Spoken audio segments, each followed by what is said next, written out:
Então, gente, aqui é a questão 18. Questão 18 de história. A questão pede o seguinte. É uma questão que trata da República Velha, né? E também da Revolução de 30, como ficou conhecido na história. Olha aqui o texto, o enunciado da questão. Assinale a alternativa correta. Ponto. A história do Brasil mostra que a ascensão do presidente Getúlio Vargas ao poder rompeu com 4 décadas de revezamento entre paulistas e mineiros na presidência, conhecida como política do café com leite. Pronto. É um pequeno trecho que remete à chegada de Vargas no poder e também ao período da chamada República Velha, ou República do Café com Leite, né? Esse período ficou marcado, ele inicia com a proclamação da República, né, com o Marechal Deodoro da Fonseca, em 1889, e ele vai até 1930, quando de fato acontece a Revolução de 30. Então, nesse período, o que vigeu, há uma divisão nesse período, né, que é a República Velha. A República Velha, na verdade, é dividida em duas partes, que é a primeira República da Espada e a outra é a República Oligárquica. A primeira fase dessa República Velha, que é a República da Espada, ela ficou conhecida como República da Espada justamente por conta dos militares, né? Que foram os primeiros governos da República, que foram militares e agiam sempre com mão forte, né? Por isso chamado de República da Espada. A gente já comentou aqui sobre Canudos, o episódio de Canudos, só para você ter uma noção de como o governo reprimia de forma autoritária e de forma forte, até para coibir uma possível tentativa de volta, né, da monarquia. Então, por isso, esses primeiros governos que eram militares ficou conhecido como o período da República da Espada. Logo em seguida, quando chega o primeiro presidente, né, Prudente de Moraes, que é o civil, aí começa esse revezamento no poder entre paulistas e mineiros, né? Por isso que ficou conhecido como repúblicas oligárquicas, que era a oligarquia de cada estado, já que esses dois estados eram os dois estados mais proeminentes, né, mais poderosos do ponto de vista econômico daquela época e político também, já que a economia acaba arrastando a política, né? Então, o que existia era um revezamento, né? Uma gestão era feita pelos mineiros, a outra gestão é indicada pelos paulistas, e assim de forma sucessiva, né? Então, quando chega em 1929, acontece uma situação. 1929 é um ano que tem assim é simbólico. É simbólico justamente por conta da quebra da Bolsa de Valores de Nova York em 1929. Eu recomendo que vocês deem até uma pesquisada sobre isso, né? E impacta ao Brasil sobremaneira. Por quê? Porque o Brasil, a economia, 70% das exportações do país, do Brasil, era do café. Então, a economia mundial entrou em crise, ou seja, o Brasil tinha uma produção gigantesca por sair de café. Aqui era comum, inclusive, jogar café no oceano para equilibrar o preço, porque isso tem a ver com aquela questão de inflação. Existia aqui um pacto chamado Pacto de Taubaté no Brasil, que era o seguinte: quando o produtor, o que ele produzia, ele não conseguia vender, o Estado comprava. Então, em 1929, tem uma produção gigantesca em andamento, né, para sair. Os estoques, né, do governo estavam cheios de café, dos produtores também estavam cheios de café. E os preços do café despencaram. Por quê? Porque a economia mundial entrou em recessão. Então, tem a ver também com a economia mundial, né? Essa quebra da Bolsa de Valores afetou e contribuiu com essa Revolução de 30, né? Então, o que acontece? Diante dessa situação, os paulistas, né, o Washington Luiz foi indicado pelos paulistas, então era um governador paulista, ele deveria indicar um mineiro para completar ali o revezamento. Mas diante desse acontecimento, dessa crise, ele segurou para lançar um outro paulista, que era chamado Júlio Prestes. E é exatamente aí, esse é o estopim para toda a Revolução de 30. Então você não vai entender a Revolução de 30 sem antes passar aqui pela República do Café com Leite. Café e leite. Leite era Minas Gerais, a agroindústria. Então São Paulo era mais forte no café e Minas também no café, mas também na questão agropecuária. Por isso, café com leite. Então tá aí, Júlio Prestes foi indicado por Washington Luiz, que era o presidente da época.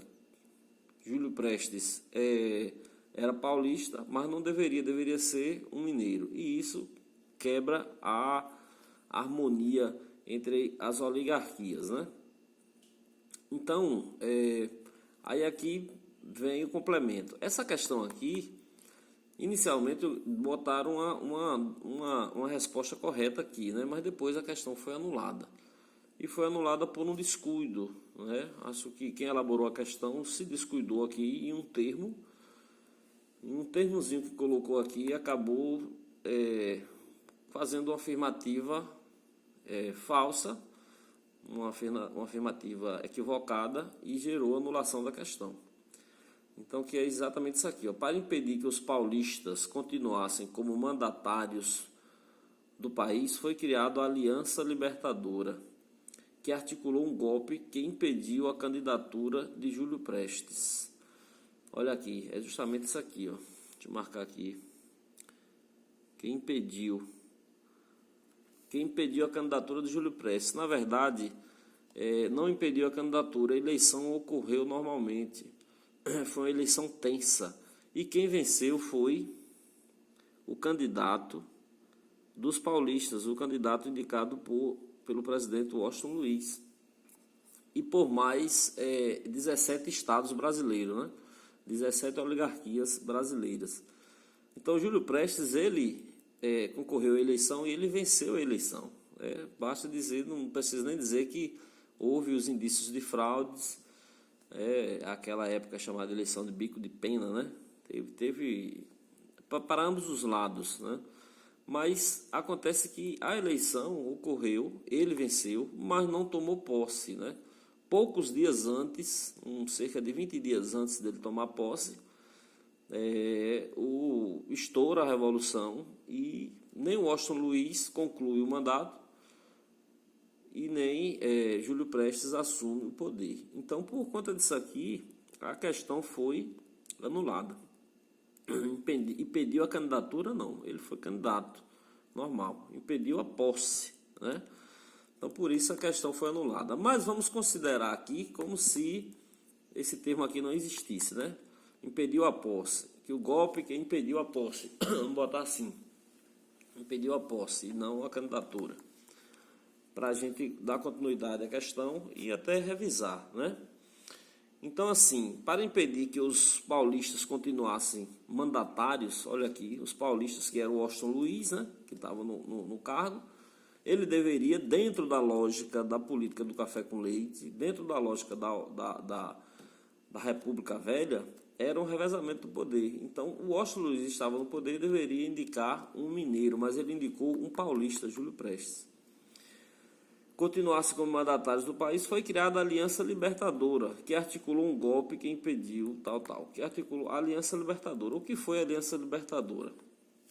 A Aliança Libertadora foi a fusão de 3 estados, que foi Minas Gerais, revoltada com a situação, o Rio Grande do Sul e o estado da Paraíba. Foram esses 3 estados que se rebelaram, criaram essa Aliança Libertadora e iniciaram a campanha e uma nova chapa, lançaram a chapa à presidência da República. Quem era o candidato dessa Aliança Libertadora? Getúlio Vargas, o gaúcho Getúlio Vargas, e o vice quem era? João Pessoa, lá da Paraíba. Então, eles também tiveram adesão de vários outros partidos, dos estados, mas assim, os estados oligárquicos todos apoiaram Júlio Prestes, que era o candidato do governador. Então, a eleição foi perdida, Getúlio Vargas perdeu a eleição, né? Inclusive disseram, olha, Getúlio Vargas não reconheceu a vitória de Júlio Prestes, alegou que existiu fraude. Foi dito também que Getúlio Vargas, a Aliança Libertadora, também praticou fraude. Por exemplo, no Rio Grande do Sul, foi 100% dos votos para a Aliança Libertadora, para a chapa de Getúlio Vargas. O que levou também Júlio Prestes e Washington Luiz dizer que a Aliança Libertadora também praticou fraude, né? Então, o fato é que a Aliança Libertadora não reconheceu, Getúlio Vargas não reconheceu não reconheceu a derrota, né? E alguns fatos precipitaram essa revolução, né? Então se criou logo uma frase, o mineiro, façamos a revolução antes que o povo a faça, né? Por quê? Porque os ares, né, mundiais indicavam essa mudança, né, de economia, né? O país precisava industrializar, sair desse modelo agrário. E aí aconteceu alguns fatos, mas talvez o mais importante deles tenha sido o assassinato de João Pessoa. Foi um assassinato do vice-candidato à presidência da República da Aliança Libertadora, da Aliança Libertadora, que foi em 29, na Paraíba. Então, assim, foi um homicídio. O homicídio de João Pessoa não tinha nada a ver com política. Foi uma coisa assim que foi uma situação lá de um amante, né? De um caso amoroso, né? E o traído se sentiu ofendido porque teve a vida ali lançada, né? Em pascuim, em jornais, enfim, que era um advogado lá de João Pessoa. E aí ele resolveu se vingar e foi à forra e atirou, né? Deu 3 tiros no peito de João Pessoa e assassinou João Pessoa. Então, o que é que acontece? A comoção foi geral. Transformaram o homicídio de João Pessoa em um fato político. E aquilo precipitou a Revolução de 30, que já estava sendo arquitetada por alguns tenentes, por alguns militares também. Então, levaram ele para Recife, 3 dias depois levaram para o Rio de Janeiro, o corpo, para comover. E a partir daí se deferiu a Revolução. Começou no Rio Grande do Sul, tomou o quartel-general do Exército, depois Rio de Janeiro já depois, mas saiu assim, estado por estado, até completar a tomada do poder. Quando ele cria uma junta provisória, dia 1º de novembro de 1930, e assume o poder de forma provisória. Então, o poder chega às mãos de Getúlio Vargas através de um golpe de Estado. Esse termo revolução, gente, é um termo que, em história, ele é meio controverso, né? Não sei bem se caracteriza como Revolução de 30, né? Revolução, ou Revolução de 64, que foi um golpe também. Alguns historiadores já criticam, já não usam esses termos, né? Revolução é uma coisa, por exemplo, como a Revolução Russa. Ali, de fato, foi uma revolução, porque mudou toda a estrutura do poder. As mãos, né, o poder saiu do czar, derrubaram o czar e estabeleceram um novo modus operandi, um novo regime político. A Revolução Francesa também, mas Revolução de 30, né, é por isso que muita gente diz movimento de 30, né, porque de fato foi um golpe de Estado. Então, as oligarquias praticamente dos estados, né, foram nomeadas, foram derrubadas e nomeado um novo governador. A gente chama de interventores, né? Em política a gente chama de interventores, esses indivíduos que são nomeados. Então, são nomeados pelo presidente, então aí são interventores. Então, assim, praticamente só permaneceu a oligarquia do Rio Grande do Sul, que era lá de Getúlio Vargas, e a oligarquia mineira, que foi um dos estados que... Mas todas as outras foram modificadas. E aí, mas assim, a estrutura do poder continuou a mesma, né? Então, Getúlio Vargas chega através de um golpe, que é um golpe de Estado, através dessa Aliança Libertadora, que é composta por por esses 3 estados que lançaram uma chapa à campanha presidencial, né, inconformados com a indicação do paulista Júlio Prestes.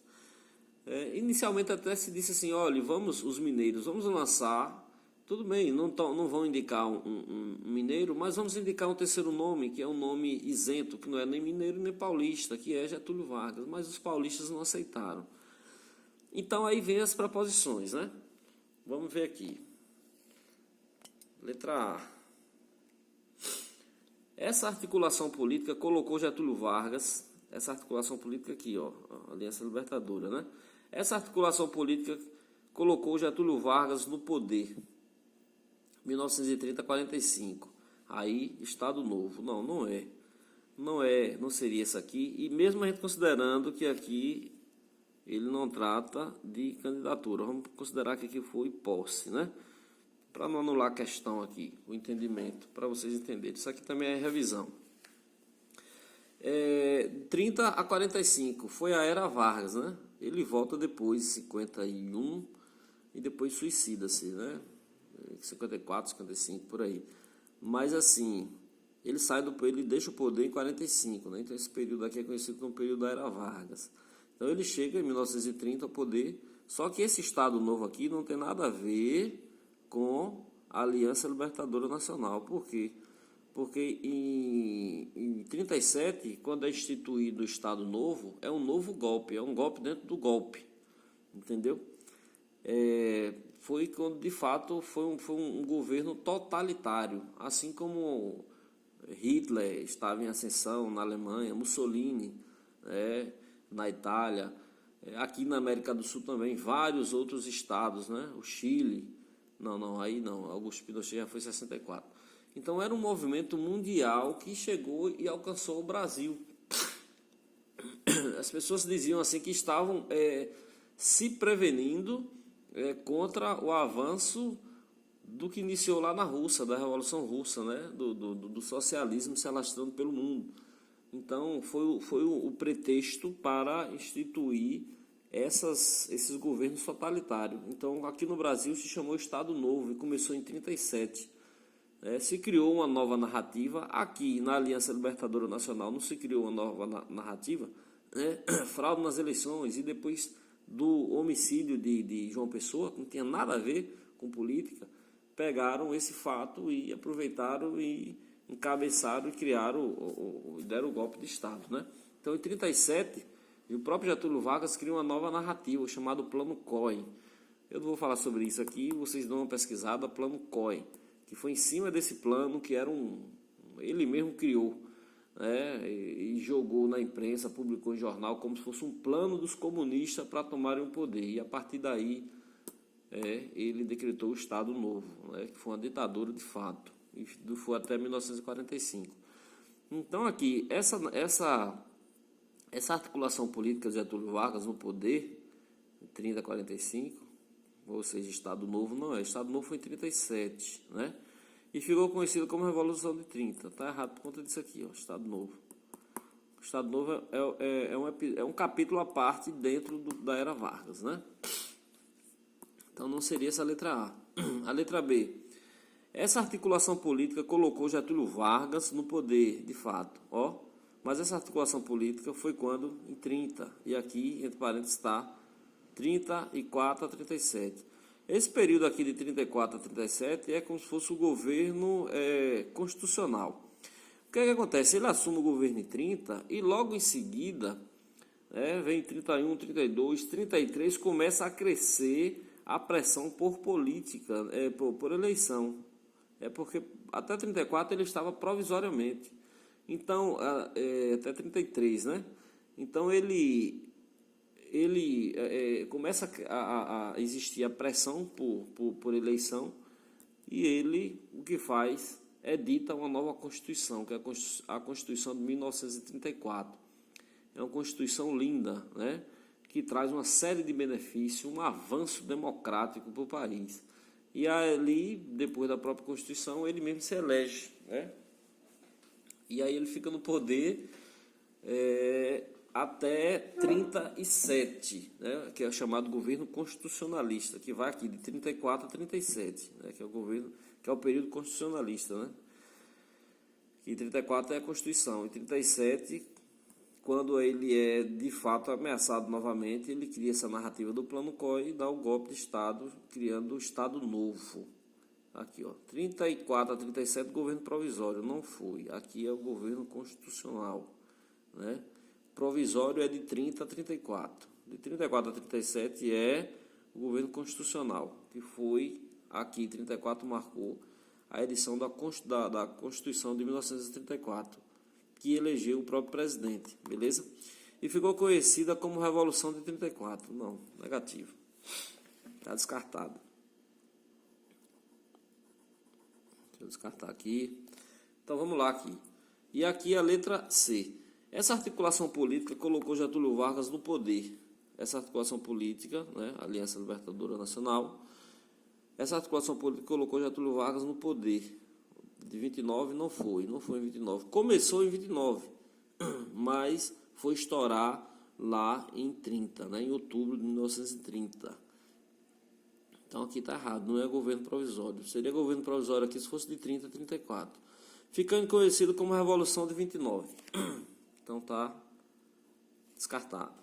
Essa articulação política colocou Getúlio Vargas no poder de 30 a 34, governo constituinte, tá vendo? Tá bonitinho aqui, tá certo. Não, aqui é provisório. De 34 a 37 é que é o governo constituinte. De 30 a 34 seria governo provisório. E ficou conhecido como Revolução de 30. Então tá errado por isso aqui. Ó. 30 a 34 é governo provisório, não constituinte. Então está descartada também. Essa articulação política colocou Getúlio Vargas no poder. 30 a 34, governo provisório, de fato.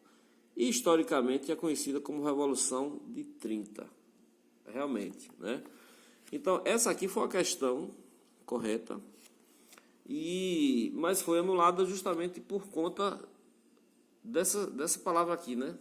Impediu a candidatura da frase, vamos botar assim. E ele se candidatou e ele venceu a eleição. Impediu, na verdade, foi a posse. A revolução foi antes da posse, 20 ou foi 21 dias antes da posse. E que depois o governador, o presidente, o Washington Luiz, impediu a assunção de Júlio Prestes, que foram exilados, na verdade, né? O Washington Luiz foi exilado e só retornou praticamente em 45, quando Getúlio Vargas sai do poder. Então a resposta correta seria a letra A, né? Mas é isso aí, estudem, espero que o vídeo tenha servido. Abraço.